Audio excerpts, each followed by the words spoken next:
I'm Chris Payton, and I'm here with Billy May in San Clemente, California, and we're checking right now to see if the recorder is working.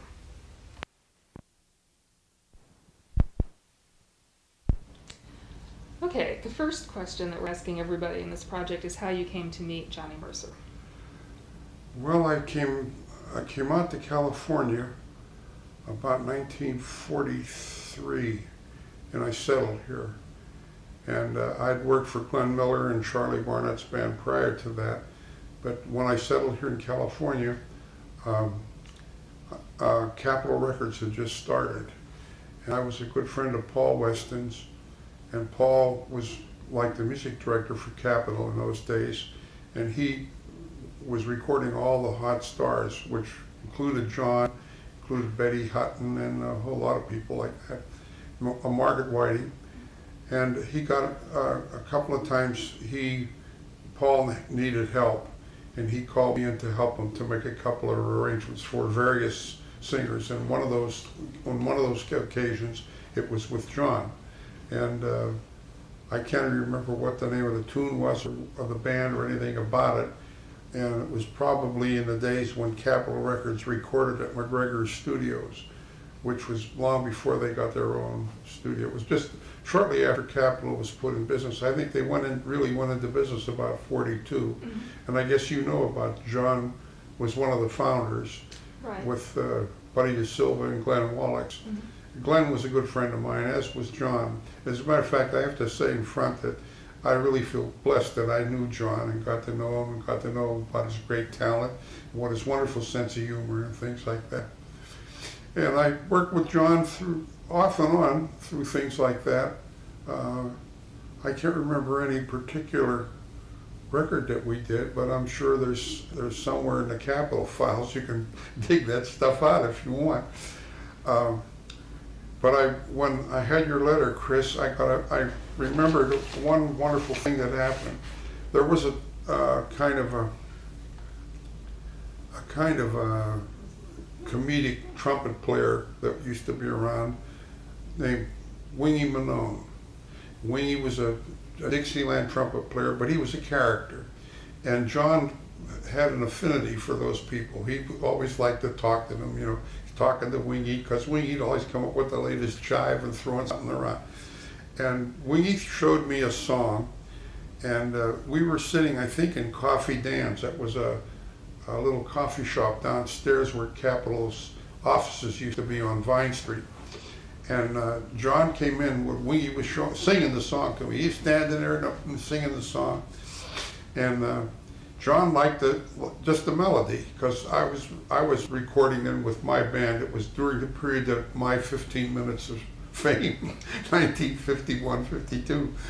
And Wingy was trying to sell me the song, and he sang just doo-ba-doo-ba-doo-ba, no lyric. He was just singing the melody. And John was fascinated with it, and he said, "Let me write a lyric to that," So we ended up recording it with John's and a vocal group, was Pied Pipers or the Four somebody, We worked it out, and John recorded it, and it's called "Hello Out There, Hello."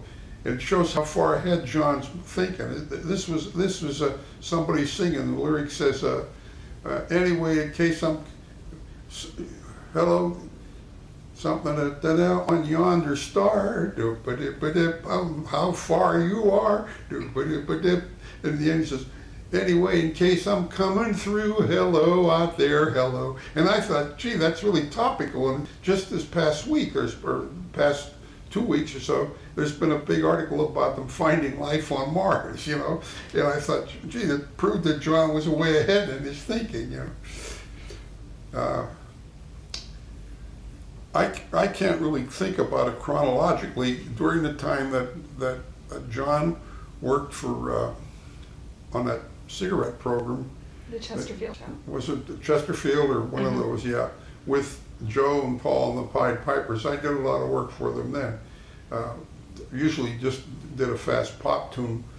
Took something off of Paul Weston's hands, because he had more work to do than he could handle.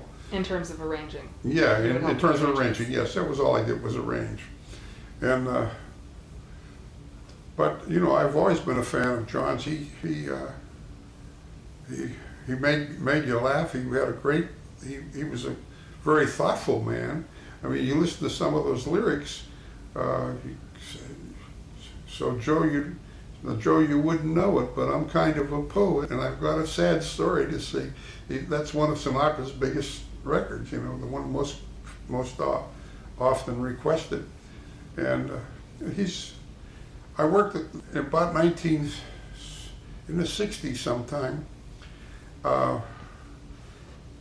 think it was for Capitol. We did an album with Bing Crosby and Louis Armstrong, and John came in and wrote some special material for it. Oh, really? And that's a classic. That you should include that in however you've got it. If you haven't got a copy of that, you should by all means try to find it. Look for it. Was that a Capitol? I think it eventually became Capitol. It was originally made for a company that Bing had part and interest in, but I know Capitol bought the masters because when Bing died, they were able to put out a lot of those things. Mm-hmm. But there's a record of Bing Crosby and Louis Armstrong, and John wrote just came in as a friend and changed all the lyrics. And he had way down yonder in New Orleans, you should have dug these chops when Pops was tops. You know, he changed everything around and fitted and always very funny. You know, mm-hmm.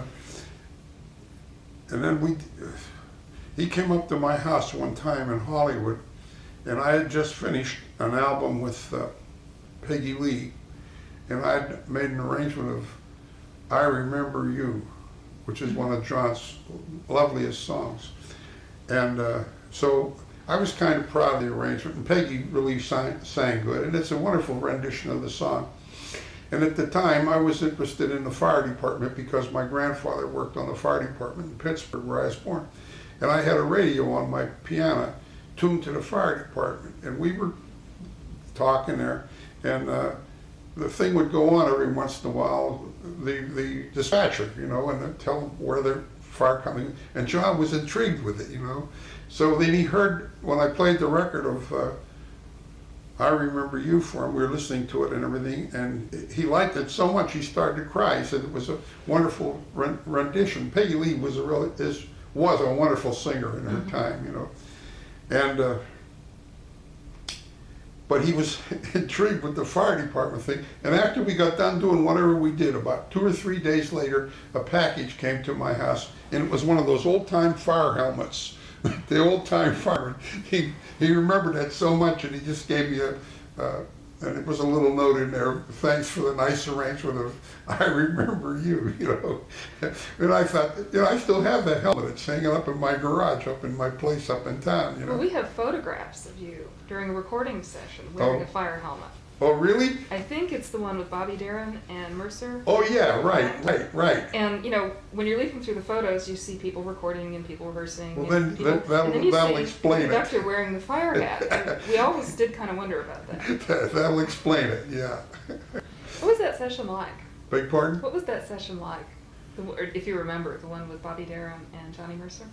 One of the things we're talking about. That was a good session because John was in good shape. He was coming up with, he liked Bobby, mm-hmm. and Bobby was flattered to work with John, you know. And so it was a mutual admiration society, and everything worked out really well on that session. I have a record of that somewhere around here. Yeah, we have a copy. Yeah, but you ought to get that one of Bing and Louis Armstrong. We'll have to look for it. If we don't have it, we have a lot of recordings. Yeah. I have to go back and check. I think that would be good, yeah. But and then, of course, John liked to party it up pretty well. And we've heard. Yeah, and there was a wonderful story. Oh, well, I always remember one of the things that attracted me to John was his ability as a poet. He was really an outstanding poet. And in one of the songs that he wrote, well, Mandy's a woman now probably 50 years old or something, mm-hmm. and he wrote this song called Mandy Is Two. Have you heard of that one? Yes, I have. But the lyric is so charming. It's Mandy is two, you should see her eyes of cornflower blue. She knows the alphabet and ties her own shoe. Mm-hmm. She's a big girl now. And then the last 8 of the tune it's an AABA type song, and the last 8 of the song, he says, man, mommy is blue because her little girl's going on 3. And from there on out, it all rhymes with 3, those kind of a rhyme. And it was just charming the way he changes the idea there, you know. Mhm. Great man. But he was a lot of fun to work with. And once in a while, How was things- he fun? fun? Yeah. Well, because he was so enthused and bubbling over, and he always had these wonderful rhyming ideas, you know. It really made it a great deal of fun. I really enjoyed working with him. There's a lot of stories about when they used to have the ASCAP parties. All the writers would get together, and inhibitions would kind of fall a little bit.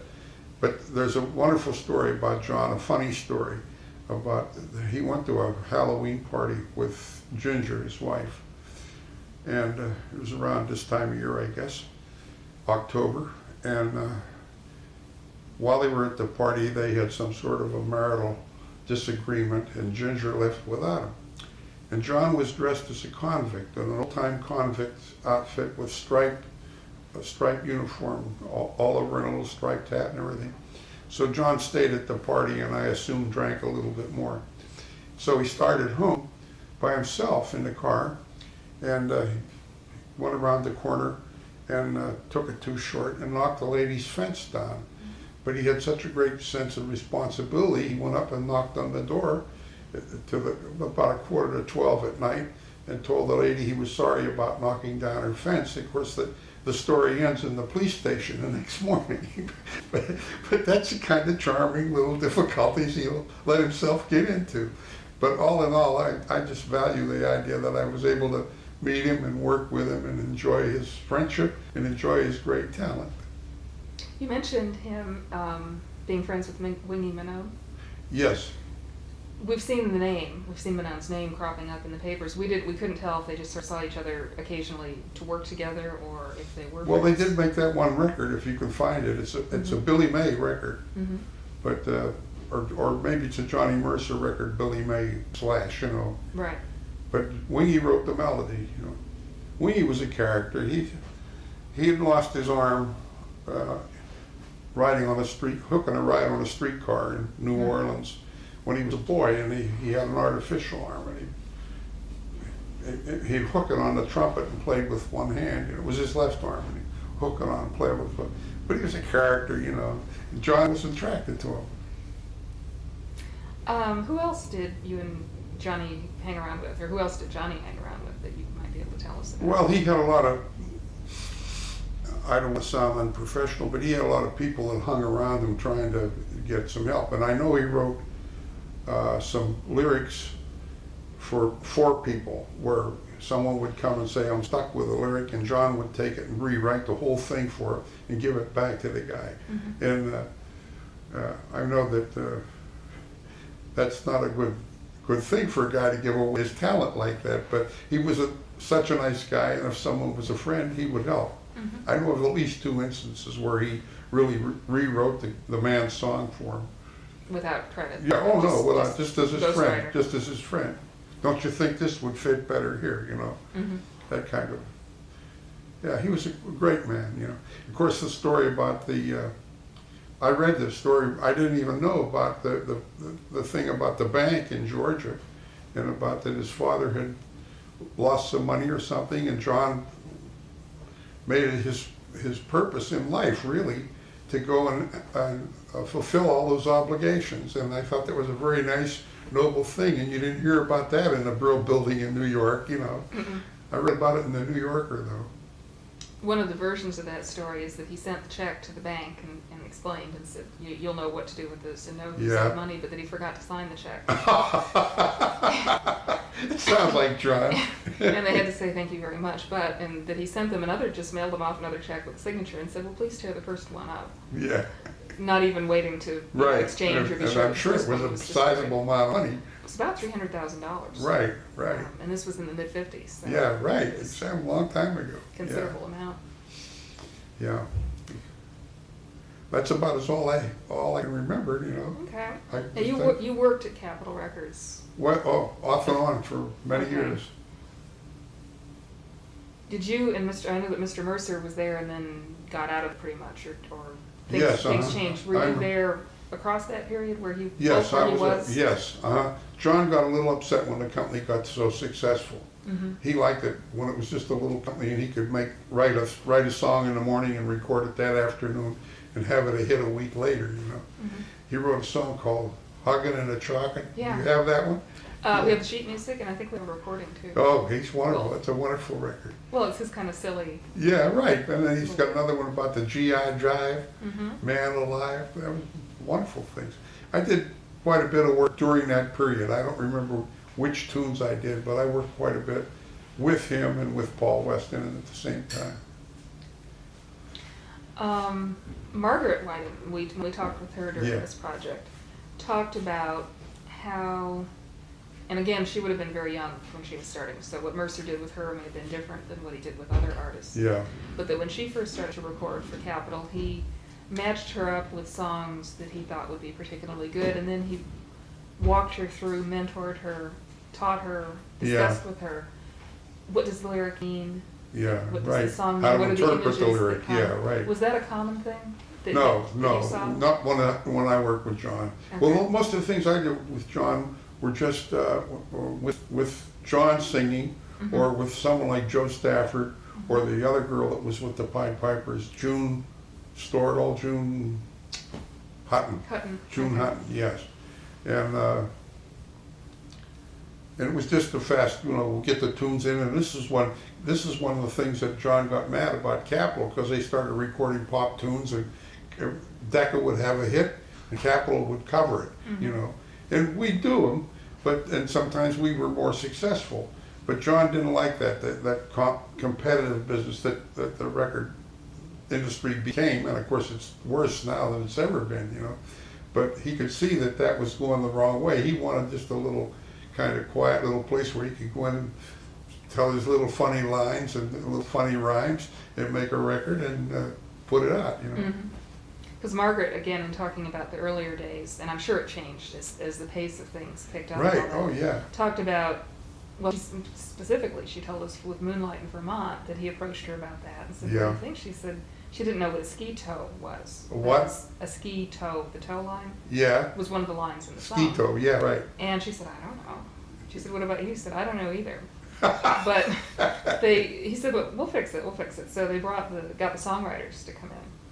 And he suggested, I think, Ski Trail or something, Yeah. which they were just delighted to have. Yeah, right. But the stories that Margaret told us, at least in the early days, were that, even unknown songwriters, if they had basically a good song and came in, Yeah, right. he would suggest to them that this or Right. that might be changed, and they Right, generally right, went along and with it. he would always come up with something out of left field that was so funny or so apropos, or so cognizant to the situation, yet it would be a different thought altogether.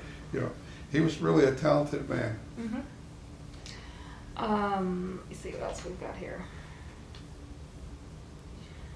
One of the things that some people have talked to us about is the particular care that Capitol took, more in the early years probably than later, in the quality of recordings that went out. I don't know whether it's true or not, but that the company was different from others in that it was more of a handmade, cared Yes, for process.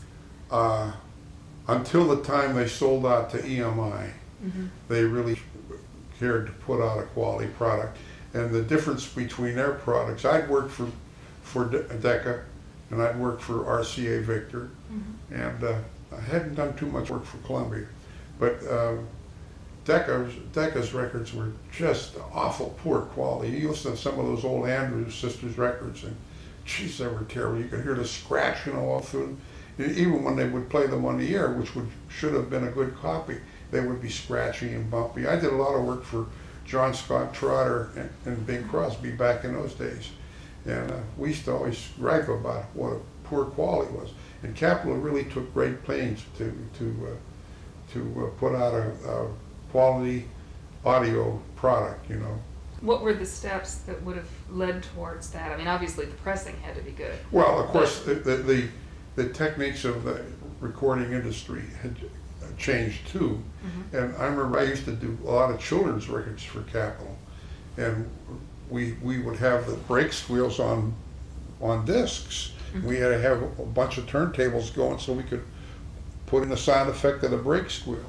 And then 1947 or someplace around there, Bing Crosby made a deal with Telefunken in Germany, and they brought tape machines, and that was the first time we had reel-to-reel tape, and that opened up the whole door thing. But Capitol always concentrated on making sure it was a good audio product, you know. And they did that until I think EMI took over, and about that time I started working for anybody that would.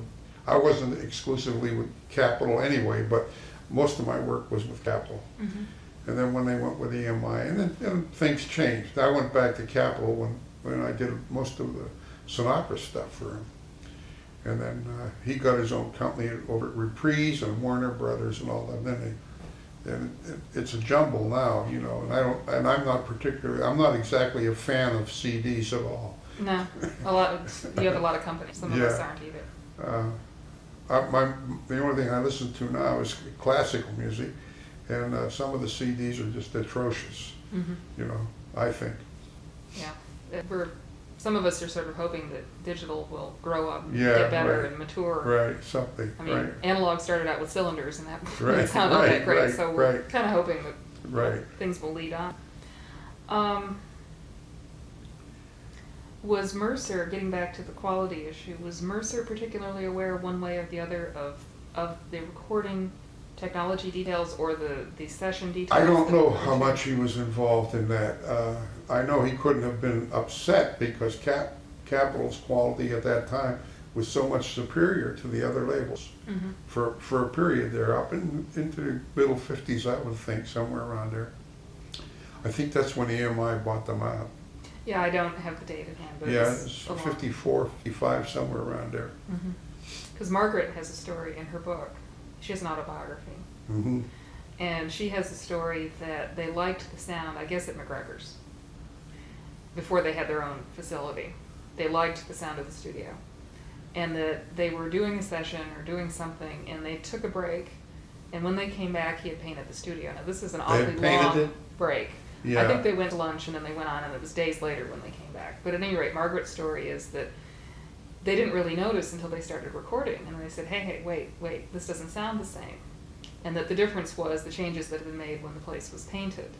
And she sort of describes them. She said they had this armload of masters that were made at McGregor that they loved, and that they sort of mourned the change when they couldn't get that sound anymore. And that they'd compare everywhere they went after that with this sound that they had originally. Then they went to Radio Recorders, and they recorded there for quite a while. And then they finally got the studio on Melrose Avenue, which is now part of the Paramount lot. But it was used to be, originally was a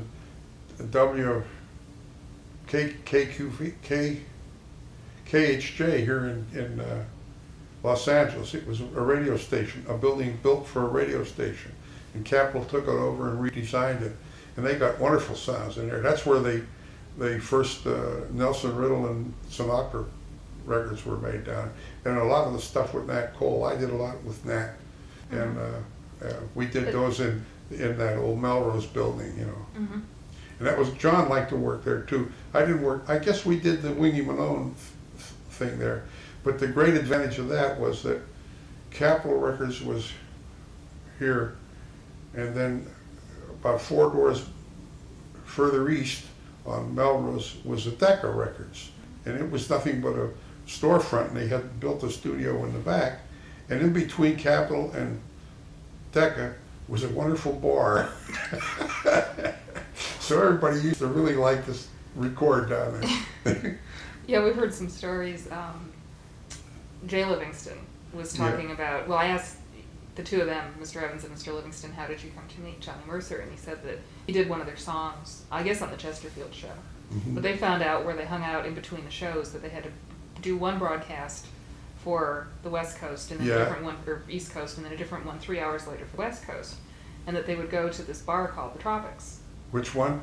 the Tropic or the Tropics. The Tropics, yes, it was right across from NBC. And I was telling Margaret about this, and I said, now, Mr. Livingston said that they go to the Tropics. And she looked at me, she said, and drink. And I said, well, yeah, that was part of That's it. exactly it, yeah, right. Because he was telling me about a show they did where somebody had told him that the drummer fell off the back of he and the instruments and everything sort of went over right. back right during the broadcast. Right. So. Well, I've heard that happen on numerous occasions, knowing many drummers who drank too much. And other players, bass fiddle players, everybody. They had to have amazing ability to pull off that second show after 3 hours of fooling around. We used to do that with the Bing Crosby show, and some of the second shows were really exciting. I bet. Yeah. Let me see. Are there any particular things from your days at Capitol that stand out with Mercer? You've told some of them, but is there any other? No, I don't think I've been giving it a lot of thought, and I think I've told you everything I can remember. No, they recorded at McGregor. I think was their first place. Yeah, but then radio they recorders. were over to radio recorders. Then they went to Melrose. Melrose. Then they got their own building, the building they have now. Mm-hmm. In 1956 or somewhere around there, they moved into those studios. I remember 55, something around like that. You mentioned Nat Cole. One of the recordings we have that I think is just wonderful is Mercer and Cole doing "Save the Bones" for Henry Jones. Save the Bones for Henry Jones. Because Henry don't eat no meat.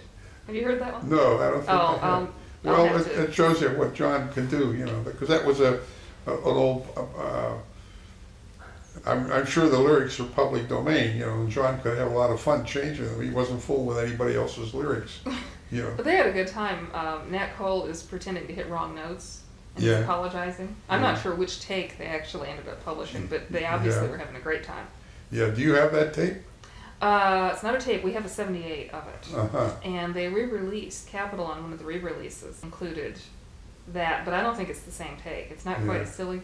Yeah. I mean, the 78. There's a way if you have the ability.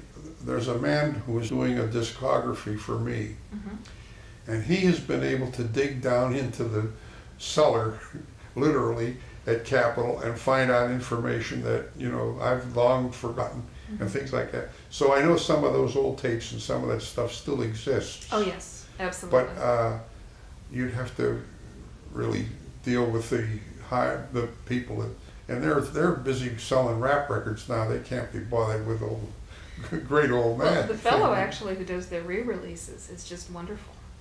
Is he? I mean, Wayne Watkins. Who? Wayne Watkins. Watkins? Uh-huh. Yeah, I think I've met him. Yeah, a young guy. He's been there about 10 years. Mm-hmm. And they do just a wonderful job. Have you seen any of the Capitol Sings series or the Capitol Collectors series? Oh yeah, because I get a lot of those free from the Sinatra people and things like that. Right. So yes, they've had at least one and I think 2 or 3 Mercer re-releases. Uh-huh. And they're done very tastefully. The takes are chosen very well. Well, they take them and they retreat them. And some of them, I've heard the ones of Peggy Lee, and for instance, that album I was referring to later, what they did to it, I don't care. I don't like it. They've changed to the CD thinking or something. Well, they do. The sound changes. The ones that I'm aware of were done very discreetly. They're not over-processed. Uh-huh. You can still hear some of the surface noise from the disc. I mean, they didn't. If you clean out too much of that, you right, strange spoil mix it. of the sound. Yeah. So they've been done. The Mercer ones we've been quite pleased with. Well, that's good. Wayne has a good touch with it. Let me turn this over, and I've got 1 or 2 more questions. Probably just one more thing, maybe 2 more things. Can you think of other people that we should try to find and talk to? Now, I've told you we've talked so far with Margaret Whiting and Gene Bach and Bill Harback, Alan Livingston, Jay Livingston, Ray Evans, you. I think I'm missing 1 or 2. Yeah. Can you think of anybody? Margaret mentioned John Palladino. Yes, John Palladino was a recording engineer. Do you know if he's still around the area at all? Or? The last I heard, he was living up in Canyon Country or what's that name of that town up there, up past Valencia, up in that area. don't know. somewhere. My geography of California is kind of Yeah, sketchy. it's canyon country. There's a whole bunch of little towns up there. It's up towards Magic Mountain, up in that area. Okay. Get someone who knows that. I think there's a phone book just for that area. Okay. Yes, John he was there all the time. He sat in the booth and Hmm. helped everything. Yeah. Because again, he may not know anything, and I assume he'll tell Right, us if we find him right. if he doesn't. But one of the things that's been mentioned is that I think it was yesterday I was talking with Mr. Livingston, Alan Livingston, Yeah. and he said that Mercer would come and sort of sit in, observing sessions, and he said Yeah. he'd lie down on the couch and look like he was asleep. Yeah, but he'd then been listening to everything. Yes, I remember that. You do? Yes. And he said he would then make good suggestions. Yeah. Sometimes he'd make he'd irritated the way things were going too. A couple of times I know he woke up suddenly and made himself aware. Some of the people didn't even know he was there. What Yeah. kinds of comments might he make or suggestions might he make? Would it be, Oh, he had a wonderful vocabulary, and he would come up with some kind of a crack, and people wouldn't. Who was that? Oh, he was wonderful. would he make suggestions on how the music sounded? Oh, sure. He Okay. had his own idea about how things should be done, and he had good ideas too. Would that But he wanted the small little company where they didn't make too many records. He got mad at them when they started competing with the majors and everything like that. I mean, that annoyed him. And as the company got successful, and I assume he made money because he owned part of the company, Glenn Wallach told me that John would get mad. And Glenn was, of course, the other way. Glenn was a businessman, and let's get ahead here and make it, When he made comments, what kind of, would they be, would he say the blend isn't right, for instance, or? He would just make a general comment about the proceedings, and I don't think it was limited to the acoustics or anything, or maybe it was the song they were singing, or why are you doing this song in the first place, something like that. Can you think of anybody else? We've got John Palladino. Yes, Scotty, FM Scott. Okay. Yeah. And SCOTT? Yes, and he was hired by Paul Weston as an assistant, and he was an assistant to Alan Livingston for a while. And he lives in Rancho Santa Fe. That's almost in San Diego. Okay. It's down here, back inland a little bit. If you want to wait, I can give you his phone number. Okay, or we can do it. No, I can get it. I can get it for you right now if you can Okay. hold on a moment. Put this on pause here. I'm pretty sure I have it here. Okay. My office is upstairs, but I have another little file here. Okay, so we've got FM Scott and K-Star. Yeah, let me see. I'll just look through here. I think somebody mentioned Frank Duvall, but is he still alive? Yes, he lives near me here. He lives does. over the next hill. Okay, do you think he'd be somebody to talk to? I wonder.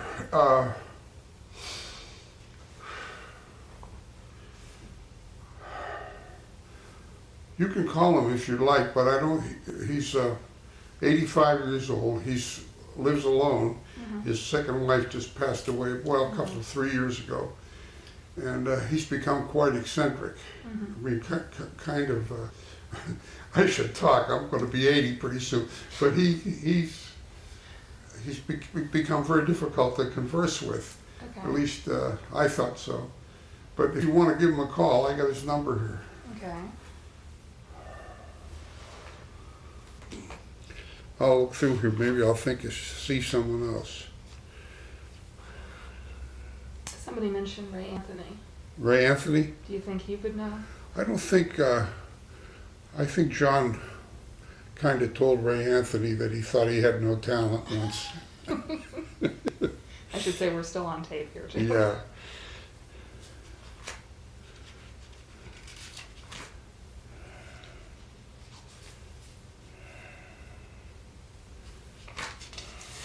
That's a pretty good list of people. Yeah. I see here. Oh, here's somebody, Mickey Goldson. Yes, actually, Mr. Livingston mentioned that yesterday. Mickey was very close to John at one time because Mickey was the one that was able to talk Glenn Wallach into letting them get their own publishing company. Oh, really? Yeah, so, and Mickey's a well-regarded publisher. He's, if you call that Hollywood number, you'll get his son or his son's secretary, because the son runs a business now. Mickey's my age, you know, 80, 82 or something. But he's a wonderful man, Mickey, and he's very alert and very spry and everything, you know. And he'll, I'm sure he'd have something wonderful to say about John. I'm not sure they're still friends, but I think Mickey's the kind of guy that will tell you, you know, what's what. You know, I don't think, in other words, I don't think tell Johnny Mercer to go to hell. He wouldn't give you that treatment, no. Well, nobody is. I mean, Yeah. the people we've spoken with, all of them, even if they had their differences with him, Yeah, still say, you know, he's a wonderful guy. wonderful man. Maybe they had their differences, or maybe Right, he did right, something while he was right, drinking. right. But it's been very good speaking with the different people. Yeah, that we've right, reached, right. because Well, I'll look through here further now.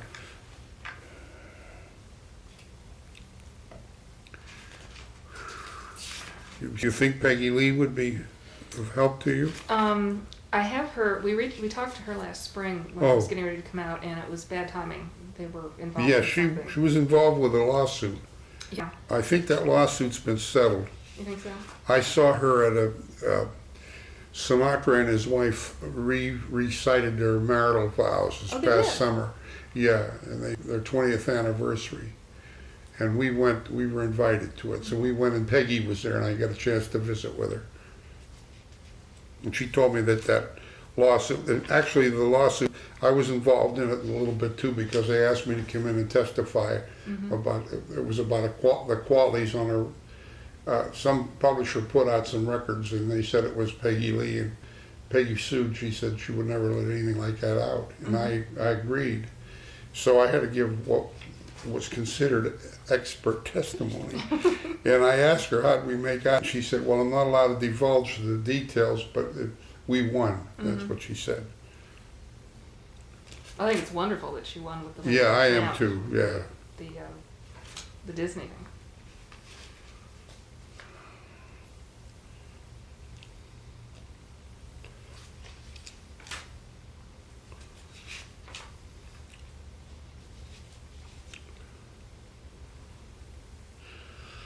There's a guy, Bill Miller, that worked for Capitol, but he just passed away. Okay. I think that's about all the damage I can do for you. Okay. Well, I appreciate it. And we appreciate your taking the time. Yeah.